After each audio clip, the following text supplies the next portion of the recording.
When the F1 World Championship was set up in 1950, all the teams competed in the racing colours of their countries: red for Italy, white for Germany, blue for France, green for UK, and so on. While sponsorship was allowed around the circuits, motorsport's governing body, the FIA, banned logos on cars.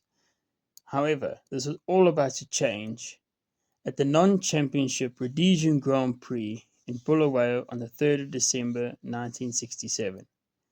On that summer's day, there were two cars unveiled, and this would revolutionize Formula One. This would be the Brabham BT20 of John Love and the LDS Mark III of Sam Tingle. The cars would be unveiled with a new orange and brown livery. It was not a national flag or emblem for South Africa or Rhodesia, but was for the cigarette company Gunston. Gunston was a part of the Rembrandt Group, set up by Dr. Anton Rupert, who started his career making cigarettes in his garage in Stellenbosch.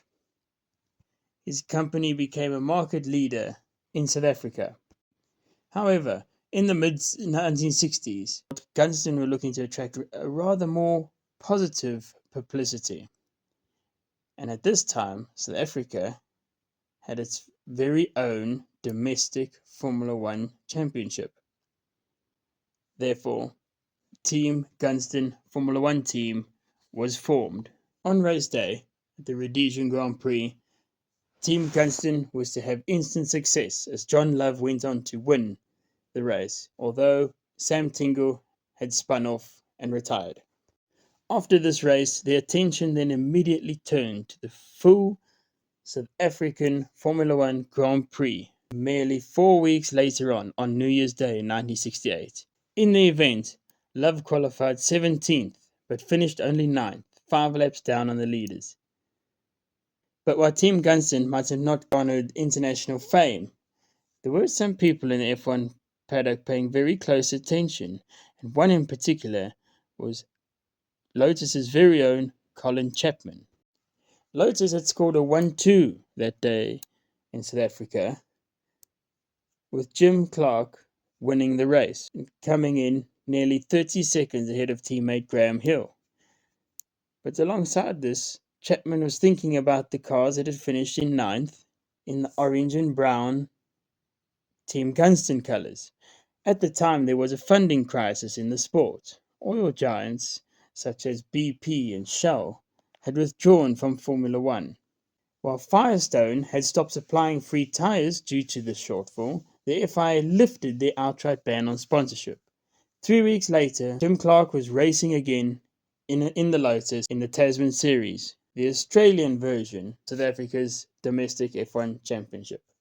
But his car was no longer the green and yellow that everyone had come to know it. It was in the red and gold of gold leaf tobacco.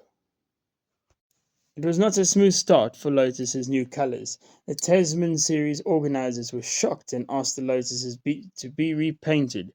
Chapman threatened to pull out, and faced with the loss of their star names, the organisers relented. Then, when Lotus arrived at the non-championship Race of Champions, a broadcasting company threatened to cancel their broadcast due to the Lotus's new livery. Despite these early hitches, the link between tobacco companies and Formula One was gaining momentum. By 1970, the BRM team had attracted Marlboro, and from then on, every title-winning car between 1984 and 2007 carried the branding of a major smoking brand.